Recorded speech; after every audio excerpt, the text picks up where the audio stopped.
Inspirasi Kepri.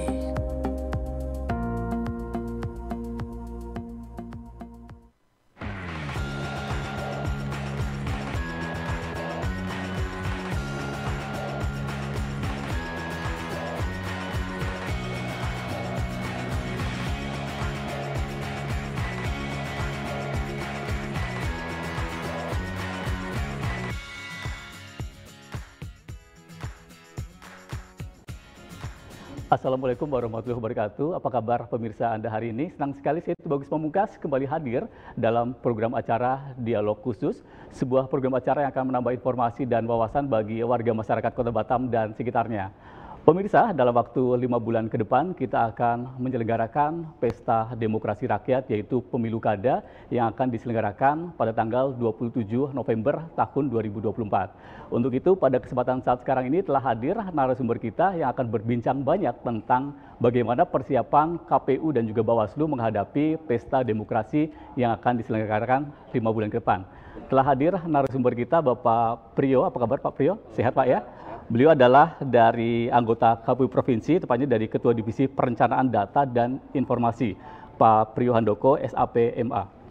Baik, dan juga dari Bawaslu, pemirsa telah hadir juga Ibu Kandida Dr. Mariamah. Sehat Ibu ya? Alhamdulillah sehat Mas Agus. Iya. Beliau adalah dari Divisi Pencegahan, Parmas, dan juga Humas. Baik Pak Priyo, dalam waktu 5 bulan ke depan kita akan menyelenggarakan Pesta Demokrasi ini, Pesta Rakyat, yaitu pemilihan umum kepala daerah yang akan memilih siapakah yang bakal menjadi gubernur beserta dengan wakilnya, kemudian bupati dan juga wali kota dengan wakilnya begitu.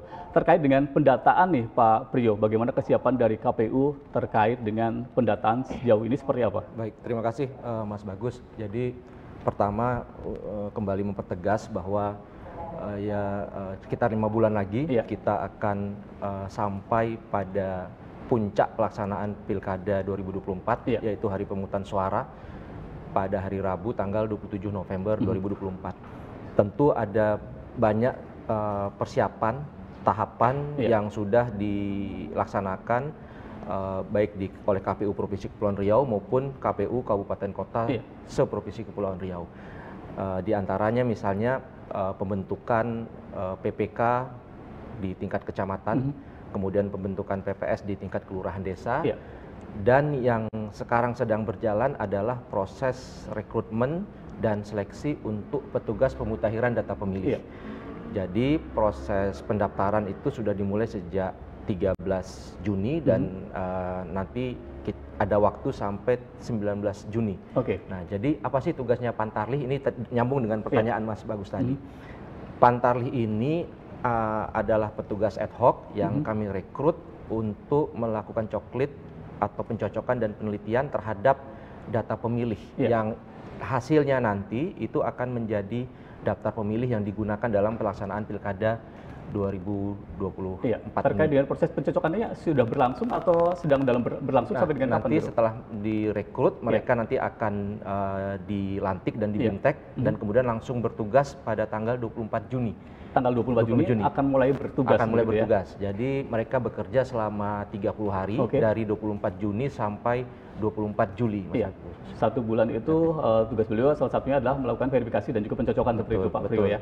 Nah ini yang kami merekrut berdasarkan hasil pemetaan TPS yang sudah kami lakukan sebanyak 5.906 Pantarlih. Jadi dalam satu provinsi begitu dalam seprovinsi Kepulauan Riau. Mereka nanti akan kita sebar di 3.304 TPS. Jadi memang untuk Pilkada 2024 ini batas maksimal pemilih per TPS sesuai regulasi itu adalah 600 pemilih. 600 pemilih per TPS per begitu TPS. Ya. Sementara kalau kita bandingkan dengan 2024 yang lalu pemilu itu 300 pemilih per TPS. Dua kali lipatnya begitu Pak Priyo. Dua kali lipatnya. Nah, ada dan regulasi yang baru dari KPU RI adalah untuk TPS-TPS dengan pemilih lebih dari 400 orang, itu di sana kita terjunkan 2 Pantarlih. Karena itu meskipun TPS-nya 3.304, Pantarlih yang direkrut itu 5.906 karena ada ribuan TPS yang itu pemilihnya lebih dari 400 orang. Dengan indikasi memang diperlukan Pantarlih yang lebih dari satu. Lebih dari satu. Untuk masing-masing. Memang regulasinya mengatur seperti itu.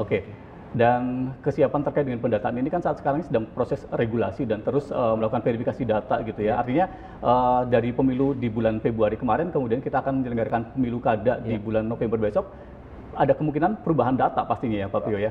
Pasti, jadi itulah yang akan nanti dikonfirmasi oleh Pantarlih pada saat melakukan coklit. Jadi kembali kita membandingkan Mas Bagus antara pemilu 2024 yang lalu, saat itu jumlah pemilih kita kan 1.500.974 orang. Nah, berdasarkan data hasil sinkronisasi yang sudah diturunkan KPU RI, dan kemudian itu sudah kami petakan, kami masukkan ke dalam TPS-TPS untuk Pilkada 2024, itu jumlahnya 1.551.939 orang. Jadi ada perubahan data, peningkatan secara angka ini, secara angka itu sekitar 51.000 gitu. Ya, jadi ada penambahan pemilih, potensi penambahan pemilih sekitar 51.000 untuk Pilkada. Juga banyak faktor yang dimungkinkan bisa jadi memang pemilih pemula salah satunya begitu Pak Prio ya. Baik, terkait dengan pendataan kemudian kita coba berbincang dengan Ibu Mariamah terkait juga dengan partisipasi masyarakat. Ini juga diperlukan ada langkah-langkah yang harus dilakukan dari pihak Bawaslu begitu. Sejauh ini bagaimana persiapan Bawaslu menghadapi persiapan untuk pemilu kada November mendatang? Baik. Kita kalau persiapan secara umum tentunya sebagaimana tahapan sudah berlangsung, begitu juga Bawaslu sudah harus siap dengan persiapannya, mulai dari pembentukan badan ad hoc, kemarin juga sudah kita lakukan, Panwascam, PKD, sampai nanti menjelang hari pemungutan akan ada pengawas TPS gitu. Kemudian kalau spesifiknya pada tahapan pemutakhiran daftar pemilih ini, hari ini juga kami sedang menyusun namanya indeks kerawanan pilkada. Indeks kerawanan pemilihan salah satu adalah berkaitan dengan pemutakhiran daftar pemilih ini. Kalau kita lihat dari potensi-potensi kerawanan yang ada pada tahapan ini, tentunya kita memastikan bagaimana nanti DPT yang ditetapkan oleh KPU itu akurat, begitu ya. Nah, bentuk penyusunan ini seperti apa? Ada indikator-indikator yang kita susun yang nantinya akan kita dapatkan datanya, sehingga dari situ nanti tergambarkan seberapa rawan berkaitan dengan pemutakhiran daftar pemilih maupun tahapan-tahapan lainnya. Lalu kemudian nanti kita membuat mitigasi pengawasan, mitigasi tahapan, baru tindak lanjut daripada itu adalah mengeluarkan imbauan kepada stakeholder, salah satunya adalah KPU dan juga beberapa stakeholder lainnya yang bersinggungan langsung dengan pilkada ini. Kemudian persiapan lainnya juga saat ini Bawaslu sudah ya di kabupaten kota sudah juga membuka pendaftaran namanya P2P, pengawasan partisipatif ya. Kalau dulu namanya SKPP, Sekolah Kader nama begitu ya, Sekolah Kader Pengawasan Partisipatif, sekarang P2P, di mana ini proses rekrutmennya terbuka untuk umum dan bisa diikuti oleh masyarakat yang ingin berpartisipasi dalam pemilu ini. Tentu posisinya beda dengan Panwascam maupun PKD. Tapi P2P ini lebih kepada kader yang memang kita rekrut sesuai dengan pedoman yang ada. Nanti mereka ini yang akan menjadi perpanjangan tangan dari Bawaslu, juga ikut turun memantau, mengawasi, mengawal dalam proses tahapan yang pilkada yang berlangsung, tidak lepas salah satunya adalah pemutakhiran daftar pemilih. Pemutakhiran daftar pemilih begitu. Artinya ini juga terbuka kesempatan umum kepada masyarakat untuk bisa bergabung di P2P begitu Bu Mariamah ya. Benar. Secara teknis bagaimana? Bisa dijelaskan mungkin untuk pemirsa yang saat sekarang ini sedang menyaksikan Batam TV dan mungkin ingin mendapatkan informasi lebih panjang terkait dengan P2P begitu Bu Mariamah? P2P ini sebenarnya program nasional ya, program nasional yang kita lakukan sudah dari tahun 2020 pada pemilu Pilkada 2020 sampai sekarang 2024. Nah, tahun ini dibuka kembali untuk 7 kabupaten kota. Secara teknis, secara persyaratan itu bisa dilihat di media sosial Bawaslu Kabupaten Kota yang ada di Kepri. Contohnya misal Bawaslu Batam itu juga mereka pasti memposting di media sosialnya. Di situ ada persyaratan bagi masyarakat yang ingin terlibat secara langsung dalam proses pilkada di 2024 ini, khususnya di Kepulauan Riau, itu tentunya warga negara Indonesia begitu ya, sehat jasmani dan rohani, usia, dan yang paling penting usia minimal kita tidak ada kalau saya tidak ada standar khusus ya gitu. beda dengan pengawas pemilu. Kalau pengawas pemilu kan sudah diatur oleh undang-undang begitu. Nah, tapi cuma kita melihat juga kalau misalnya yang usia yang lanjut seperti apa ini menjadi pertimbangan lain lah ya. Karena intinya kan syarat sehat jasmani dan rohani tadi itu bisa dibuktikan dengan memberikan surat dan segala macam. Kemudian syarat lain sih dia nggak sejelimet ataupun sebanyak seperti menjadi pengawas pemilu, sifatnya lebih umum dan yakin semua bisa untuk. Dan ini akan direkrut berapa personil untuk Provinsi Kepri sendiri, Bu Mariamah? Nah ini sesuai di kabupaten kota masing-masing. Nanti kita di provinsi ini kan memantau nih.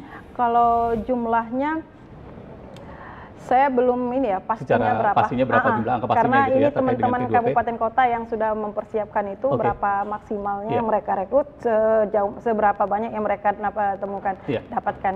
Hari ini prosesnya masih dalam pendaftaran. Yang nanti setelah dinyatakan lolos administrasi, teman-teman yang akan menjadi kader pengawasan partisipatif ini akan diberikan pembekalan. Nah, pembekalan baru nanti pada tahapan-tahapan ke depan mereka akan kita libatkan secara persuasif juga tentunya menjadi perpanjang tangan di Bawaslu.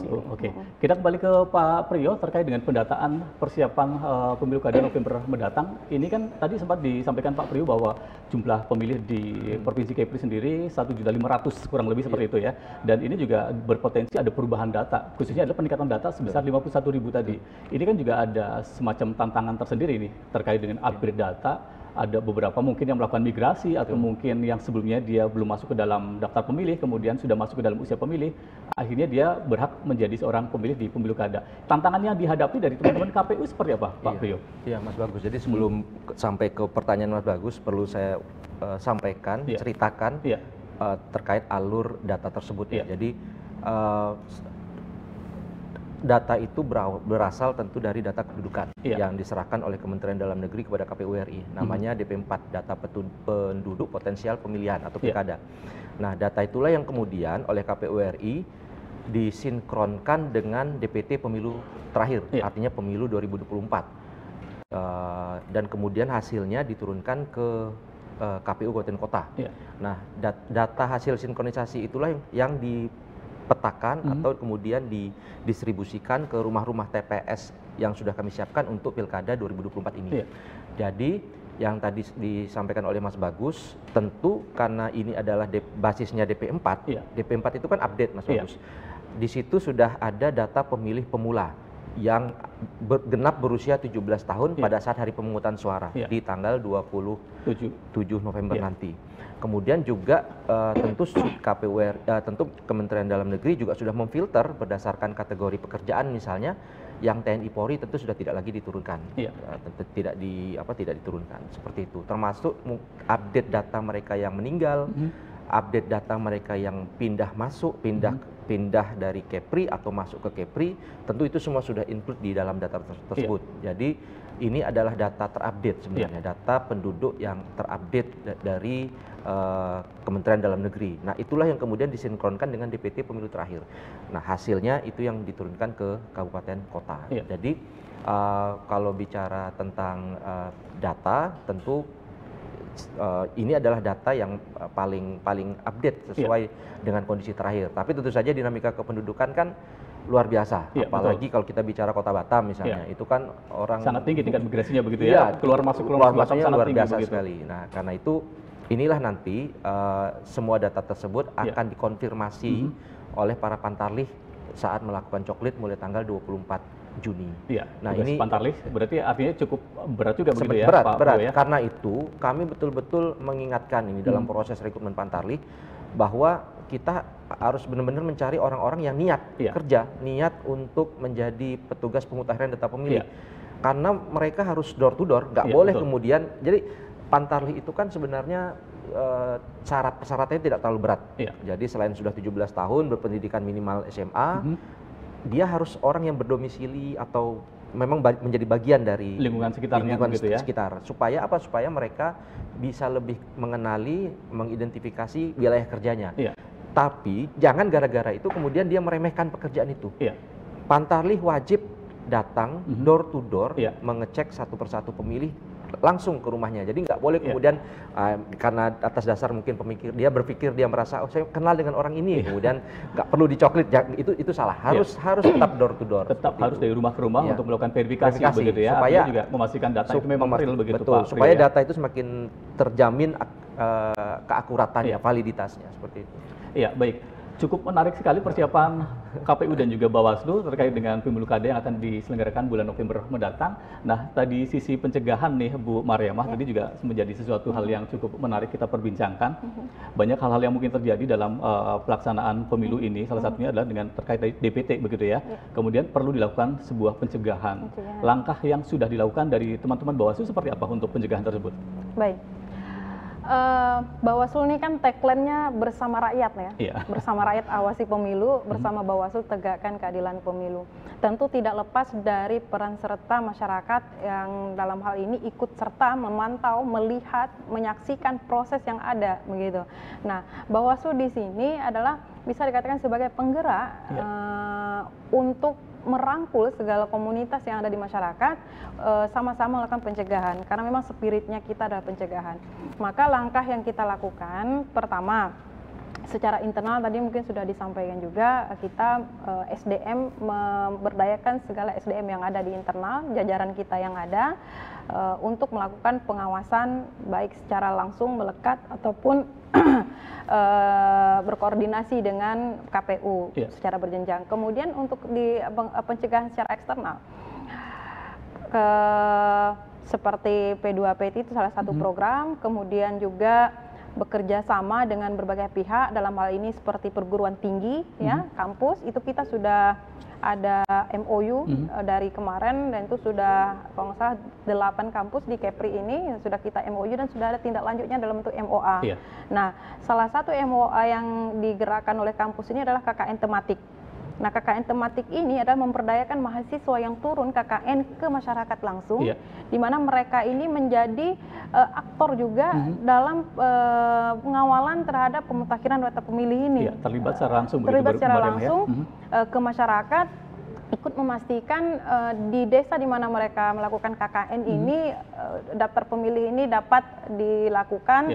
Pertama juga mereka melihat tata cara prosedur oleh petugas, kemudian juga memastikan masyarakat yang ada di sana itu sudah terdaftar sebagai pemilih. Kemudian tadi secara bersurat kami tetap melakukan himbauan yang tidak ada bosan-bosannya ya kepada semua pihak untuk sama-sama mengawal, dan selanjutnya memanfaatkan media sosial. Media sosial kita hadirkan konten-konten edukasi kepada masyarakat, mengingatkan betapa pentingnya tentang berkaitan dengan pemutakhiran daftar pemilih ini. Karena ini akan menjadi acuan pada Pilkada 2024 ini, partisipasi kita sebagai pemilih, dan akan sangat rugi sekali kalau misalnya kita dari KPU-nya sudah maksimal melakukan kerjaan, kemudian masyarakat sendiri mungkin ada yang belum terdaftar, maka peran sama-sama selain KPU, Bawaslu juga nanti kita merangkul segala komunitas yang ada di masyarakat untuk memastikan prosesnya sesuai dengan ketentuan begitu. Artinya keterlibatan masyarakat secara umum dan juga mahasiswa juga diperlukan di sini ya, sangat untuk memastikan terkait dengan calon-calon pemilih tadi ya, Bu Mariamah ya. Termasuk juga kita ada nanti namanya program Ghost to School, Ghost to Campus, ini juga salah satu tadi menggalakkan kepada semua elemen masyarakat untuk hadir dan mereka peduli berpartisipasi tentang setiap tahapan, bukan hanya pemutakhiran daftar pemilih saja sebenarnya. Dan cukup menarik ketika ada kegiatan baik KPU maupun Bawaslu Ghost to School begitu, artinya kan memang terjun ke sekolah khususnya untuk sekolah menengah atas atau sekolah menengah kejuruan begitu Bu Mariamah ya, karena memang potensi pemilih pemula ada di sana begitu. Benar Mas Agus, dan ini sebenarnya bukan sebuah wacana ya, kalau pemilu kemarin sudah kita lakukan terutama di Kota Batam itu paling banyak kita turun di sekolah-sekolah yang ada, mereka antusias alhamdulillah. Baik pemirsa, kita akan lanjutkan perbincangan, namun sebelumnya kita akan mendengarkan informasi berikut ini. Tetaplah bersama kami di Batam TV dalam program acara Dialog Khusus. Tetap bersama kami.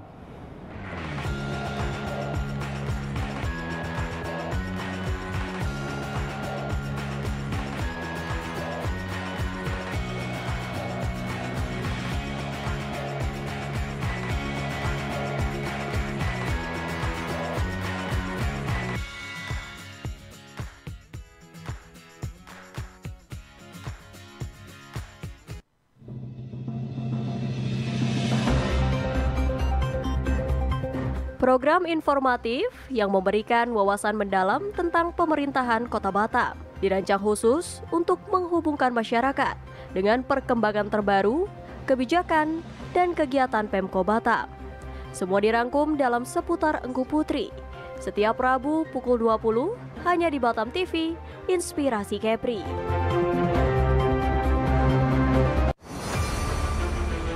Expose Kepri, program yang dirancang untuk memberikan sorotan khusus pada berita dan informasi dari berbagai sektor. Kedatangan Duta Besar India ini disambut oleh Kepala Dinas Pariwisata Kepulauan Riau. Usai ditambahkan sebagai Datuk Seri Satria Wijaya Negara, Panglima TNI Jenderal Agus Subianto menyempatkan diri mengunjungi Pulau Penyengat. Dengan tujuan terjadi peningkatan kerjasama khususnya di sektor pariwisata dan perdagangan yang saling menguntungkan antara kedua belah pihak. Padan Karya Foundation 2 hadir dengan konsep yang begitu ceria dan kental dengan nuansa budaya Indonesia. Nongsa Resort Batam, yang merupakan gabungan beberapa resort yang berada di kawasan Nongsa Batam, menggelar acara Appreciation Night di Turi Beach Resort. Salah satu rumah sakit terkemuka di Cina yang dikenal dengan teknologi canggih dan metode pengobatan inovatifnya, secara resmi membuka kantor perwakilan di Batam. Program yang memiliki relevansi tinggi dengan masyarakat Kepri. Expose Kepri hadir setiap minggu keempat, pukul 14.00 waktu Indonesia Barat. Hanya di Batam TV, Inspirasi Kepri.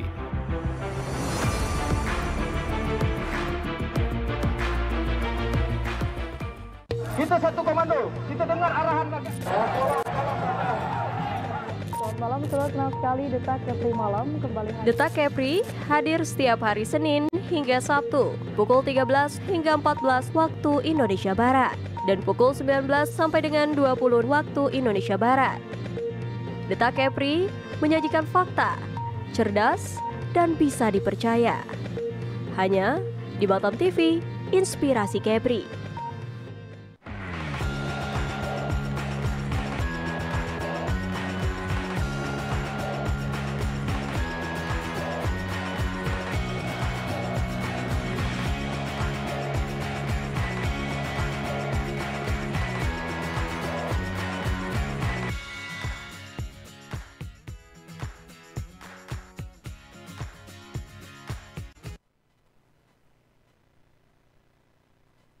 Pada hari ini, sebuah program acara yang akan menambah informasi dan juga wawasan bagi warga masyarakat Kota Batam dan sekitarnya. Dan kita juga masih berbincang terkait persiapan penyusunan daftar pemilih untuk Pilkada 2024, dan kita juga masih berbincang dengan Bapak Priyo Handoko dan juga Ibu Maryamah dari KPU dan juga dari Bawaslu.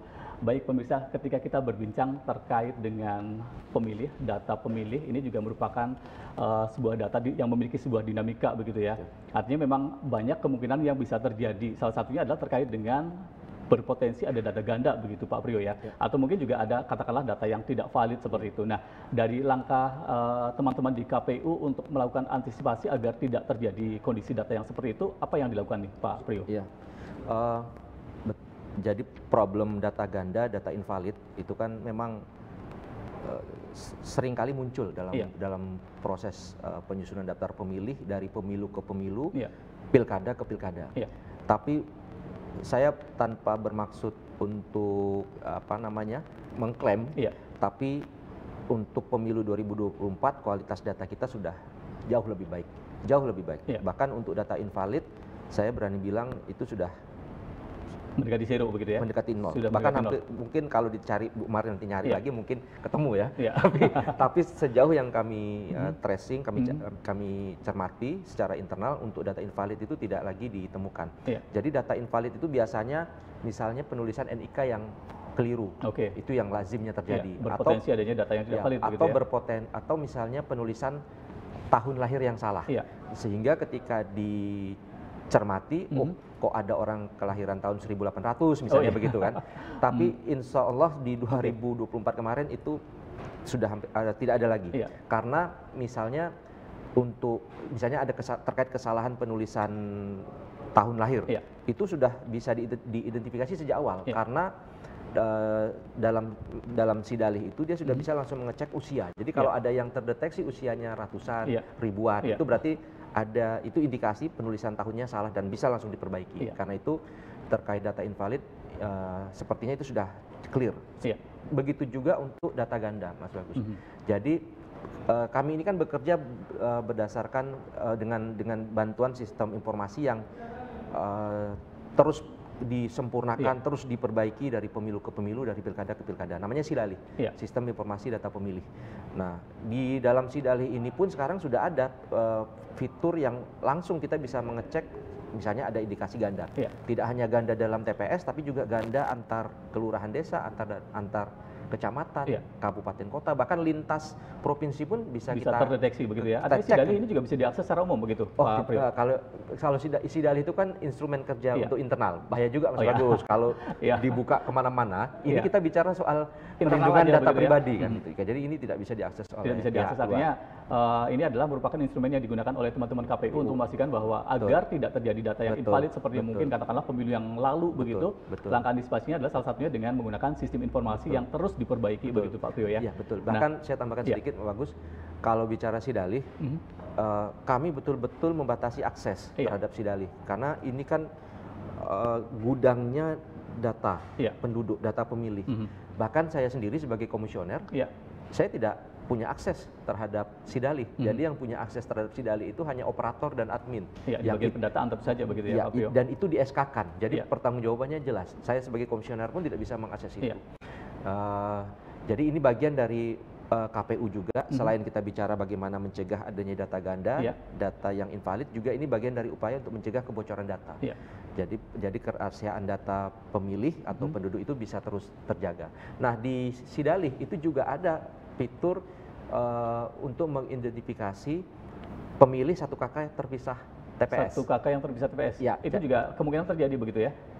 Mungkin terjadi, tapi kami bahkan sebelum data itu kami turunkan nanti ke Pantarlih, ini juga sudah kami analisis dan sudah kami identifikasi ketika ada memang masih terjadi suami di TPS A, istri di TPS B, atau ayah di TPSC, anak-anaknya di TPSD seperti itu. Nah itu yang sudah kami antisipasi sejak sekarang. Jadi proses untuk merapikan data ini juga cukup rumit begitu Pak Priyo ya. Artinya kita perlu melakukan memberikan apresiasi pada teman-teman KPU begitu Pak Priyo. Terima kasih banyak. Dan dari Bawaslu ini juga kan ada potensi juga ya terkait dengan data ganda dan lain sebagainya. Pencegahan apa yang akan dilakukan teman-teman Bawaslu atau mungkin saat sekarang ini juga sudah dilakukan begitu, Bu Mariamah? Iya, data ganda ini salah satu permasalahan yang ada di pemutakhiran ini, selain dari banyaknya permasalahan yang ada gitu kan. Kami sudah dibekali surat dari Bawaslu RI terkait dengan pengawasan pemutakhiran daftar pemilih ini. Langkah-langkah yang kami lakukan pertama adalah ketika nanti KPU Pantarlihnya sudah berjalan, melakukan coklit, kita diwajibkan melakukan pengawasan secara melekat. Jadi Pantarlih bekerja di lapangan ini tetap dalam pengawasan jajaran kita. Bawaslu juga ikut turun tangan begitu ya? Iya, PKD Panwascam kita turun memastikan proses yang dilakukan itu sesuai dengan tata cara, prosedur, mekanisme.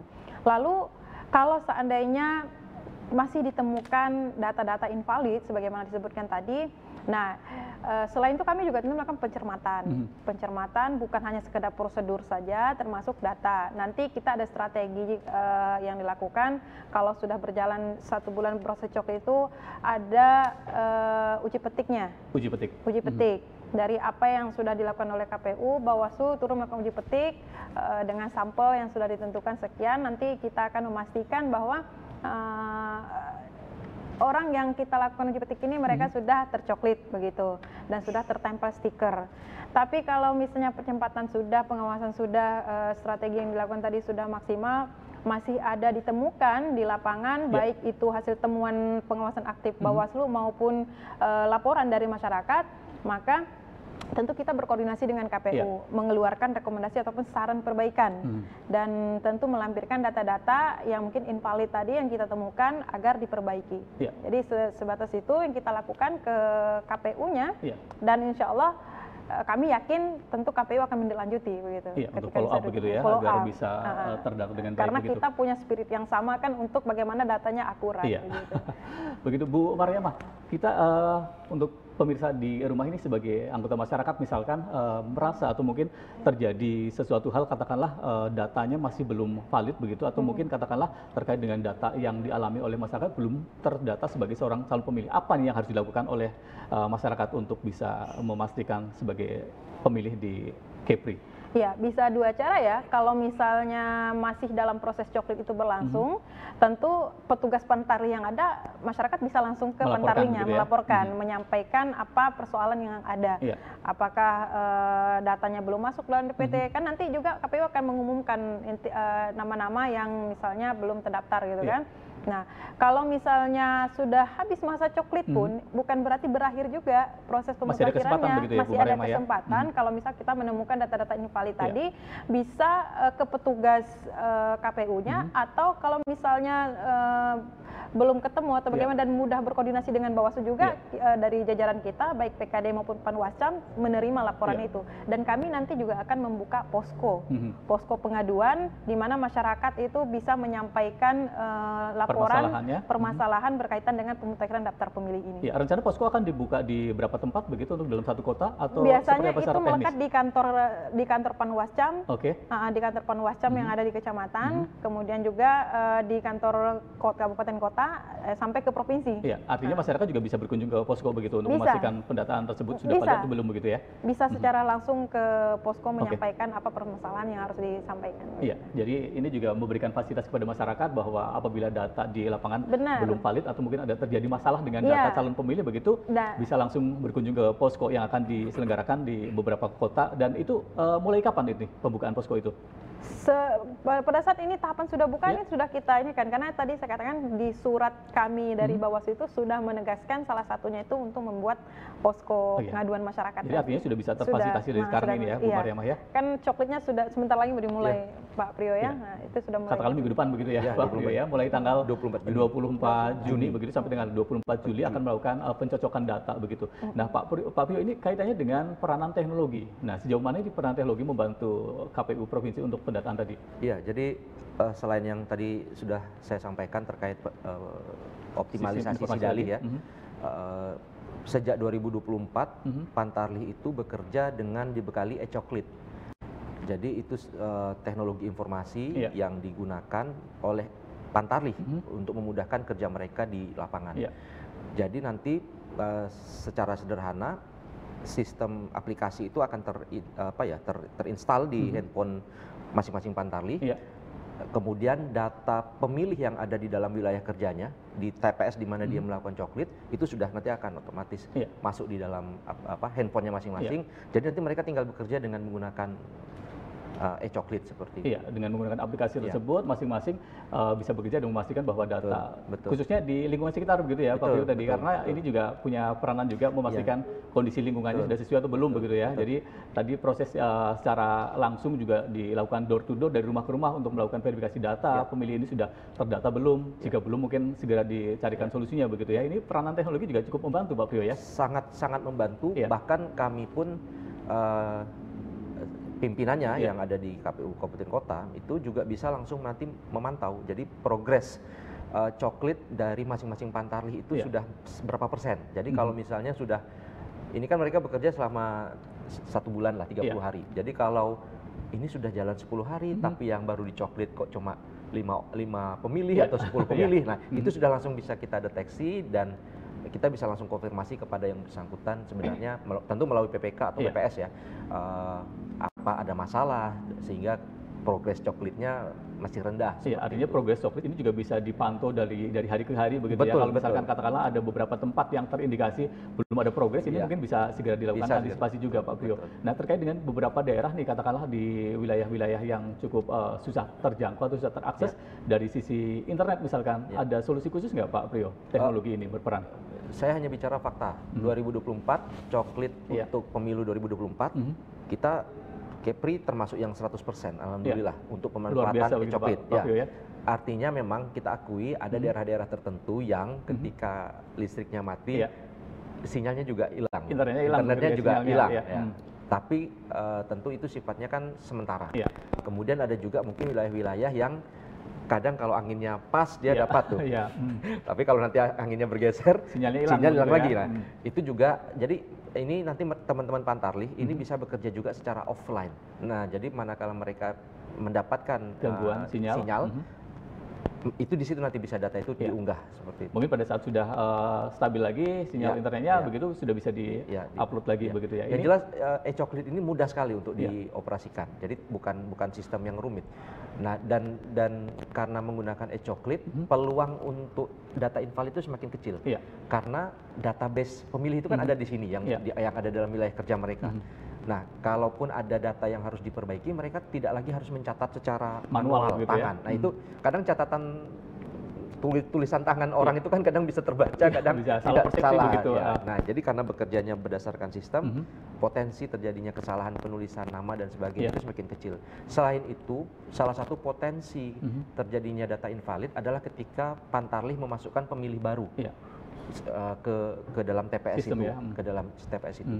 Nah, untuk mengantisipasi itu, e-coklit nanti dibekali juga sudah ada fitur ketika ada pemilih baru, Pantarlih tinggal memotret KTP elektronik dari pemilih baru tersebut, sehingga ketika nanti data itu akan diinput ke dalam Sidalih, nanti akan ada proses konfirmasi, pengecekan apakah semua elemen datanya sudah sesuai atau tidak dengan KTP elektroniknya.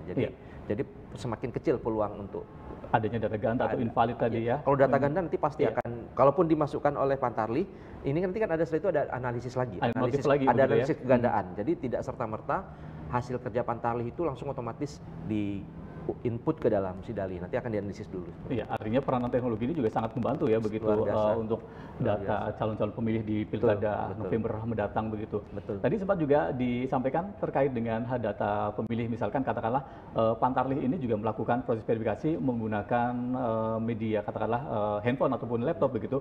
Ini juga ada proses untuk memberikan semacam pelatihan gitu kepada Pantarlih. Oh iya. Seperti apa teknisnya? Jadi mereka nanti kan akan dilantik di tanggal 24 Juni. Jadi dilantik di tanggal 24 Juni, kemudian juga di BIMTEK pada tanggal 24 Juni itu.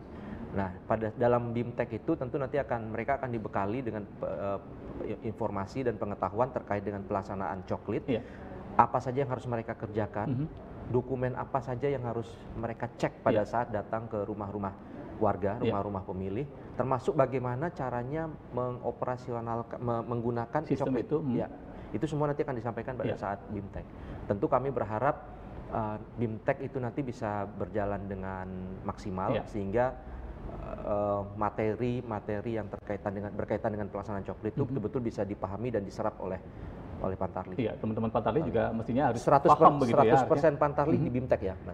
Jadi 5.906 orang itu akan di BIMTEK pada tanggal 24 Juni. Oke, jadi memang harus mendapatkan informasi yang jelas agar tidak terjadi kesalahan lagi di lapangan begitu.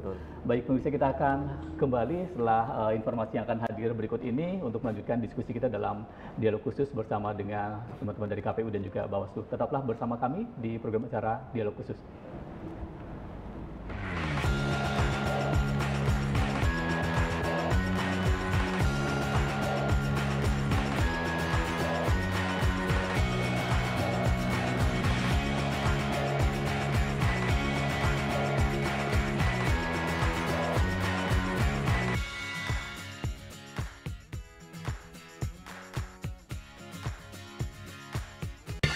Temukan pesona alam yang memukau, petualangan seru, dan kuliner lezat yang hanya ada di Batam. Dari aktivitas air yang mendebarkan, hingga destinasi wisata yang memanjakan mata, Batam punya semuanya. Jelajahi ikon-ikon kota yang mempesona dan rasakan kehangatan budaya lokal. Dan jangan lewatkan sajian kuliner Batam yang menggugah selera, dari seafood segar hingga hidangan tradisional yang autentik. Belanja puas di pusat perbelanjaan modern yang lengkap dan nyaman. Batam, destinasi sempurna untuk liburan yang tak terlupakan. Saksikan program Amazing Batam, program yang memberikan edukasi kebudayaan, wisata religi, dan destinasi wisata yang ada di kota Batam hanya di Batam TV. Amazing Batam, enjoy the new city. Tayang setiap hari hanya di Batam Televisi. Amazing Batam, enjoy the new city. Saat ini masalah kesehatan jiwa semakin mendapatkan perhatian dunia. Catatan redaksi, program dialog informatif yang menghadirkan narasumber untuk membahas isu terkini, memberikan pemahaman mendalam dan perspektif beragam mengenai peristiwa dan perkembangan terbaru di sekitar Batam dan Kepulauan Riau. Catatan redaksi hadir setiap Kamis pukul 14 waktu Indonesia Barat, hanya di Batam TV Inspirasi Kepri. Dialog khusus menghadirkan narasumber yang ahli di bidangnya. Wisatawan Malaysia yang non orang Johor juga salah satu tujuannya Johor ini. Dinas Pariwisata Kabupaten Karimun itu mempunyai target. Adanya kolaborasi, artinya tanpa ada kolaborasi harus berjalan sendiri, apalagi di unsur pemerintah. Jadi usia batu yang ada di Natuna itu sampai 188 juta tahun yang lalu. DPRD Kota Batam bersama pemerintah Kota Batam menjadi tanggung jawab kita bersama. Jadi KPP ini lahir, makanya namanya juga Kaukus. Ya, Kaukus itu sebenarnya organisasi yang sifatnya temporer. Menyoroti tema menarik dan isu terkini yang terjadi di Kepulauan Riau. Senin sampai dengan Sabtu pukul 3 sore hingga 4 sore waktu Indonesia Barat. Hanya di Batam TV, Inspirasi Kepri.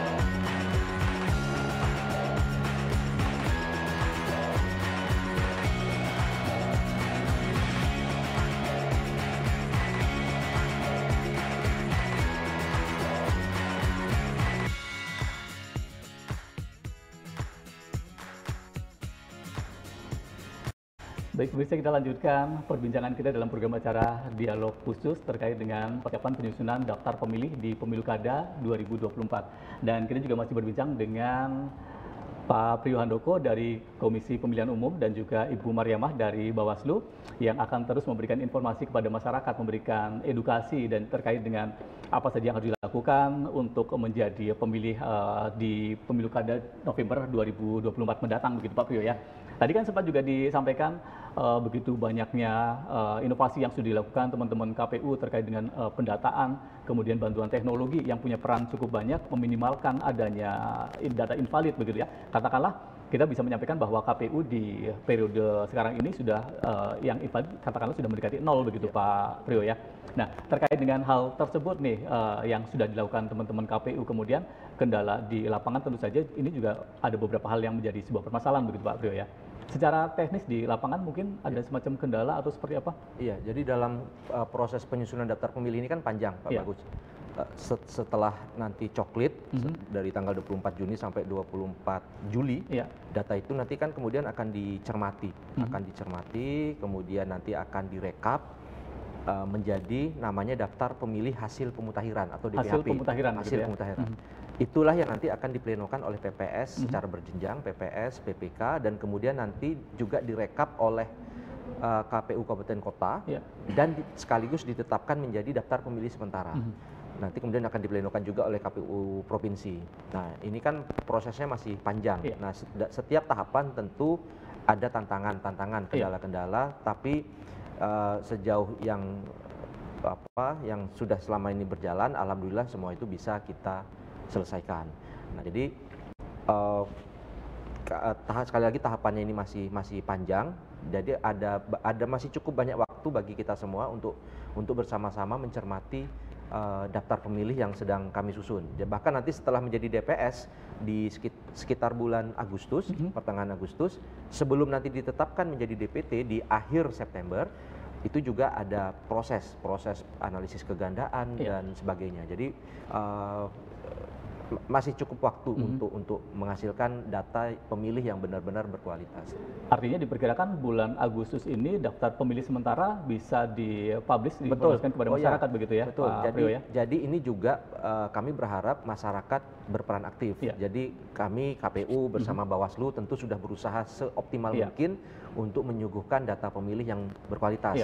Tapi kami juga berharap ada peran aktif dari masyarakat untuk mengecek daftar pemilih sementara yang nanti sudah kami susun. Karena nanti setelah ditetapkan menjadi DPS, data itu akan diumumkan di kantor-kantor desa. Ini cara yang konvensional ya, diumumkan di salinannya, diumumkan di balai desa atau di kantor kelurahan atau di tempat strategis di wilayah tempat tinggal masyarakat. Ya, atau mungkin di posko juga ya, Bu Mariamah ya, untuk mendapatkan informasi tadi ya. Termasuk secara online pun warga bisa mengecek apakah mereka sudah terdaftar atau belum di dalam daftar pemilih dengan mengakses cek dptonline.kpu.go.id. Saya ulangi lagi, cek dptonline.kpu.go.id. Tinggal nanti memasukkan nama provinsinya, pilihan provinsinya, pilihan kabupatennya, kecamatan, dan NIK nanti akan muncul di situ. Misalnya kalau kita sudah terdaftar, akan terlihat kita terdaftarnya di TPS mana.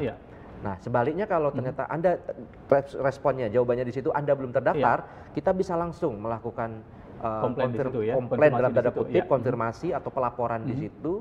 Tinggal mengisi data-data, nanti itu akan diolah oleh teman-teman di kabupaten kota.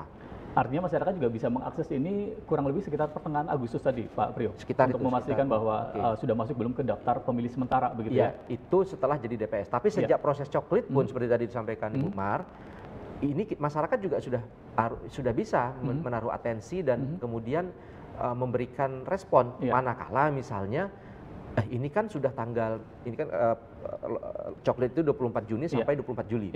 Ini kan sudah tanggal 20 Juli misalnya. Kok belum ada pantarlih yang datang ke rumah? Nah, ini dia seharusnya dia bisa langsung misalnya lebih aktif tanya ke Pak RT-nya. Karena pantarlih itu sebelum bertugas dia wajib untuk dalam tanda kutip apa istilahnya minta izin, meminta berpamitan dulu kepada RT, RW bahwa kami akan melakukan coklit dari tanggal sekian sampai tanggal sekian. Ya, artinya tidak hanya KPU dan Bawaslu yang bekerja maksimal, tapi juga masyarakat juga harus berperan aktif begitu ya. Karena yang diolah ini kan data masyarakat. Ya, yang dinamikanya juga cukup berubah-ubah begitu. Artinya juga masyarakat juga punya kewajiban untuk berperan aktif begitu Pak Priyo ya. Nah, Bu Mariamah, ini juga kan kita melihat dari kacamata mungkin beberapa periode yang lalu begitu. Bagaimana untuk mengantisipasi adanya kecurangan atau mungkin terkait dengan tadi data yang ganda kemudian dimanfaatkan atau lain sebagainya untuk meminimalkan hal tersebut, bagaimana Bu Mariamah? Iya.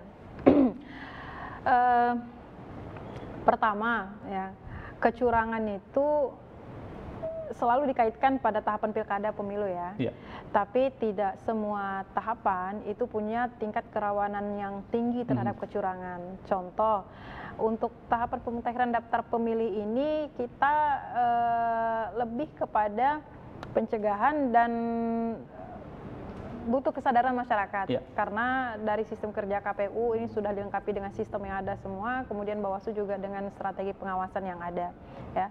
Kemudian apa saja yang sudah dilakukan tadi seperti yang saya sampaikan, wajib ya, seperti sosialisasi, baik secara internal maupun eksternal. Kalau internal kami menguatkan kapasitas di jajaran pengawas dengan rakor misalnya, contoh nih sebentar lagi Bawaslu mau ada rakor nih mengundang KPU dan Disdukcapil yang kami anggap berkompeten untuk membahas berkaitan dengan pemutakhiran daftar pemilih ini sebagai kesiapan kami juga secara internal mengantisipasi hal-hal yang mungkin menjadi tantangan pada pemutakhiran daftar pemilih ini.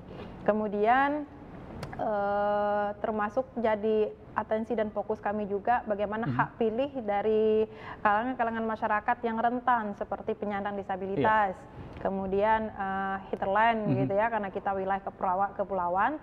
Nah, ini juga menjadi perhatian kami. Dan kalau tadi Mas Agus sempat bertanya ke KPU, tantangan kendala ya, kendala yang dihadapi di lapangan juga mungkin tepatnya tantangan ya. Kalau kendala ini mindset kita sudah ini berat nih gitu kan. Gitu ya. Tapi kalau tantangan harus justru harus dihadapi dalam keadaan apapun ini harus kita hadapi. Nah, demikian juga di Bawaslu kita sadari secara personil gitu ya. Tentu berbeda nih. Pantarlih tadi berapa? 5.906. Nah, sementara kita punya jajaran pengawas di tingkat kelurahan desa itu sesuai dengan jumlahnya ada 419. Jadi satu PKD misalnya dalam kelurahan itu ada 20 pantarlih, maka di 20 pantarlih menjadi fokus pengawasan PKD kita satu orang ini gitu. Makanya strategi salah satu yang kita lakukan adalah uji petik tadi. Kalau misalnya pengawasan langsungnya tidak bisa ke 20 pantarlih secara serentak sekaligus, maka model ataupun strategi uji petik inilah menjadi salah satu langkah kami memastikan bahwa pantarlih bekerja. Atau bisa aja nanti ada laporan masyarakat, oh ini pantarlihnya ini nggak datang turun langsung, nggak langsung rumah-rumah gitu ya, nggak datang ke rumah, dia hanya dia dapat data di atas meja, bla bla bla. Nah ini juga akan kita cross check, tindak-lanjuti, dan kalau perlu kita berikan saran perbaikan kepada yang bersangkutan agar melakukan tugasnya sesuai dengan prosedur. Walaupun saya dengan Pak Priyo sudah kenal, ya kan? Nggak bisa. Oh, saya Pak Priyo udah kenal, ini orangnya rumah di sini, nggak bisa, karena ini SOP memang sudah begitu diatur begitu. Kemudian tantangan lainnya, ya kita akui juga secara akses ya, akses data, Pak Priyo juga tadi sudah menyampaikan, ini bukan hanya di Kepri, tapi se-Indonesia keterbatasan untuk mendapatkan data dalam pemutakhiran ini. Tapi tentu tidak menutup langkah ataupun jejak Bawaslu untuk pengawasan, karena tergantung hubungan baik ya sesama penyelenggara. Bagaimana kami diberikan keleluasan untuk bisa melihat secara langsung, misalnya dibuka sidalihnya, ya kan? Kalaupun sudah diberikan akses di PKPU-nya diberikan akses, meskipun fiturnya terbatas, ini sudah cukup ya. Kita tahu tidak akan sama dengan KPU bagaimana melindungi data hak pilih tadi. Dalam hal ini Bawaslu tentunya melakukan koordinasi yang baiklah dengan KPU dan dengan Pak Priyo juga bukan hari ini saja, kita sudah dari pemilu kemarin sudah fokus terkait dengan pemutakhiran ini, sekecil apapun potensi permasalahan yang ada selalu koordinasi. Begitu. Itu dari sisi Bawaslu begitu ya. Kalau dari KPU sendiri bagaimana untuk meminimalkan adanya potensi kecurangan yang mungkin bisa jadi terjadi begitu? Untuk kembali tadi KPU kan juga sudah punya prestasi tersendiri terkait dengan adanya data yang invalid bisa dikatakan mendekati zero gitu. Artinya juga harapannya juga potensi kecurangan juga mendekati zero juga Pak Priyo. Iya, jadi mungkin ini yang perlu sekaligus kita luruskan bersama-sama dalam kesempatan yang baik ini. Terima kasih juga Batam TV sudah memfasilitasi ya, bahwa kita memang selama ini mindset kita kalau bicara soal daftar pemilih itu selalu masalah, atau kemudian ini memang disusun untuk menguntungkan salah satu peserta pemilu atau menguntungkan salah satu paslon kalau dalam pilkada. Tapi hari ini dengan penggunaan sistem informasi yang sudah canggih, sangat canggih, luar biasa, yang luar biasa handal, kemudian juga prosesnya terbuka dan masyarakat juga bisa mengikuti, bisa melakukan pengecekan secara langsung keberadaan mereka di dalam TPS, di dalam dalam daftar pemilih. Saya melihat potensi terjadinya kecurangan itu sebenarnya sudah nggak ada. Sudah tidak ada. Jadi apalagi kemudian data itu kan sebenarnya juga dikembalikan kepada pihak-pihak yang memang berkompeten dan diatur oleh regulasi. Misalnya kemudian data itu kami sampaikan ke Bawaslu untuk dicermati, kami sampaikan kepada peserta pemilu untuk dilihat bersama-sama. Begitu juga diumumkan secara terbuka dan masyarakat juga bisa mengakses, maksudnya secara personal ya, untuk melihat apakah dirinya itu ada atau tidak di dalam daftar pemilih. Jadi ketika semua itu bisa kita kolaborasikan dengan baik, maka sebenarnya celah-celah potensi terjadinya kecurangan itu atau sengaja menghilangkan orang dari daftar pemilih itu sudah tidak mungkin lagi terjadi begitu ya, harapannya dengan tadi teknologi yang sudah semakin canggih. Selain itu Pak Bagus, ini juga terkait dengan kita semakin konsisten menerapkan sistem de jure. Jadi de jure, jadi dalam proses pendataan pemilih kita itu mengenal dua sistem. Ada berbasis de facto, ada de jure. Jadi sejak reformasi 99, sejak pemilu 99, bandul antara de facto de jure ini sudah 3 kali bergerak. Sekali de facto, kemudian ke de jure, nanti balik lagi ke de facto, ke de jure. Nah terakhir sejak 2017 kita itu sebenarnya sudah konsisten dengan de jure. De jure itu artinya setiap orang didata sesuai alamat KTP elektroniknya.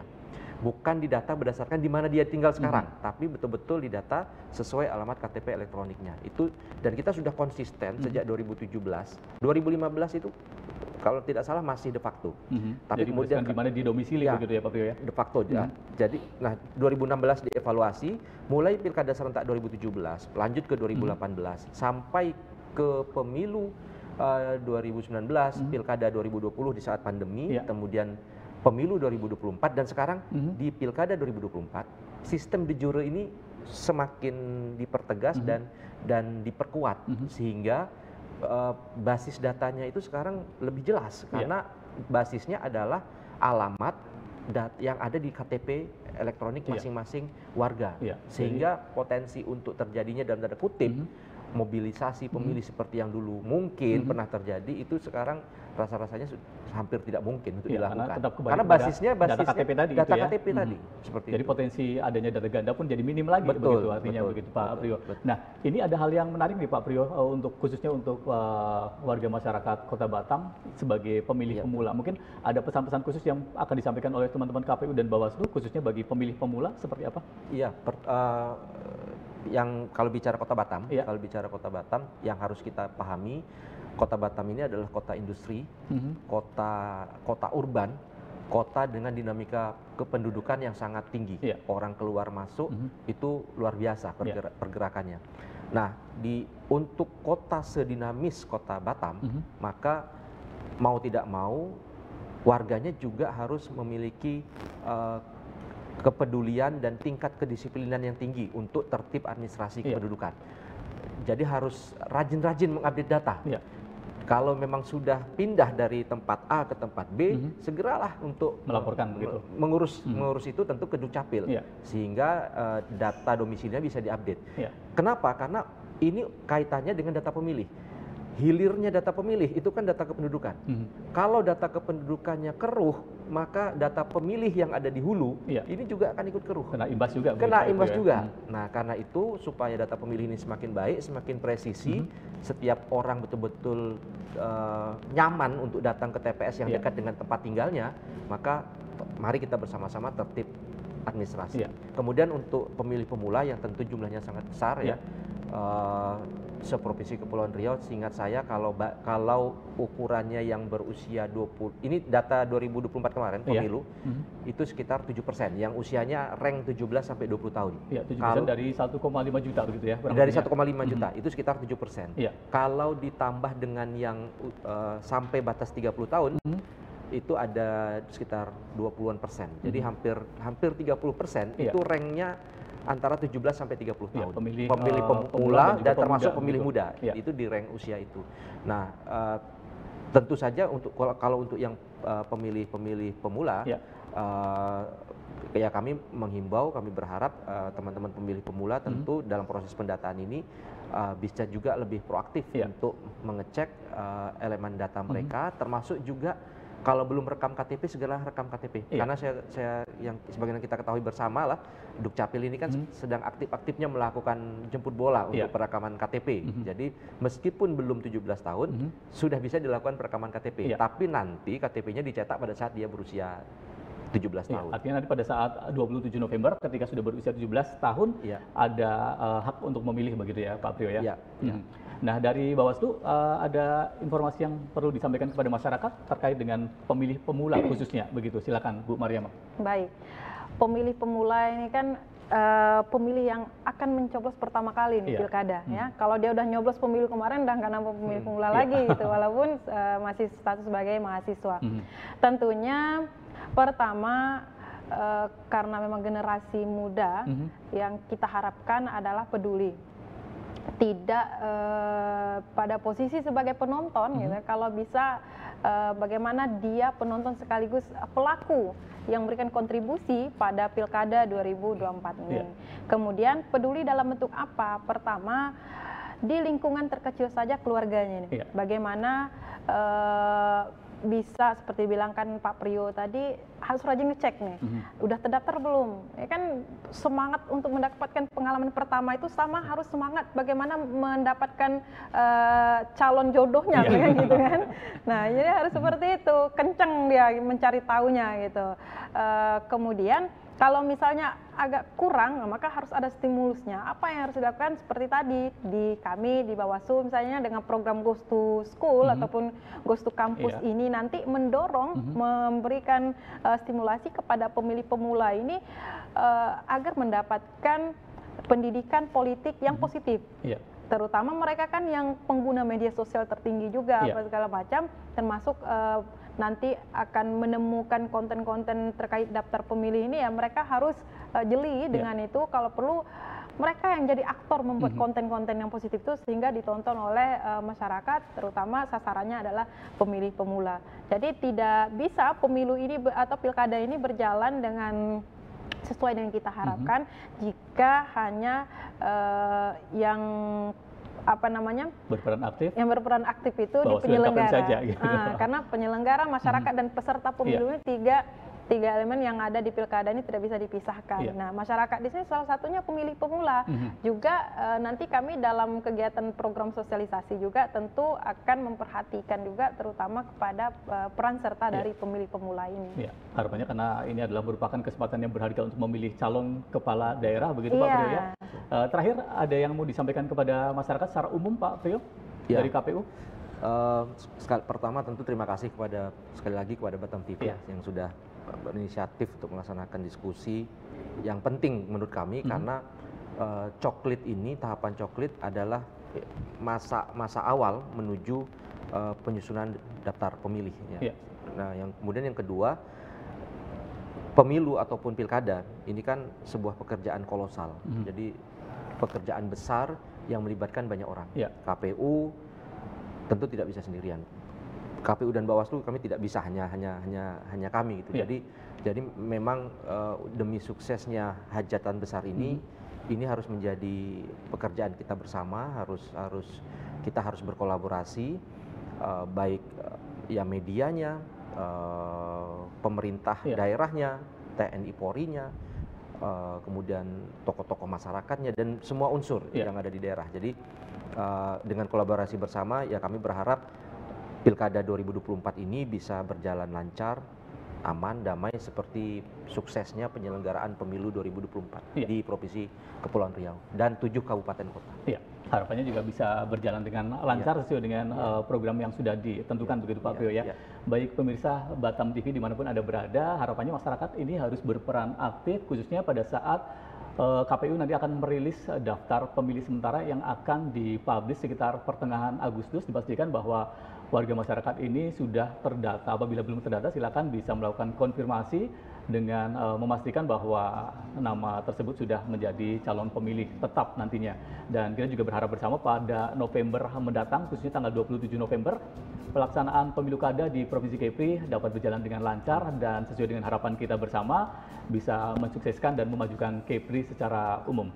Demikianlah program acara Dialog Khusus pada kesempatan hari ini. Sampai berjumpa dalam program acara Dialog Khusus berikutnya. Dan Pak Priyo dan Bu Mariamah, kita ucapkan terima kasih sudah hadir ke Batam TV. Sampai jumpa lagi. Selamat sore.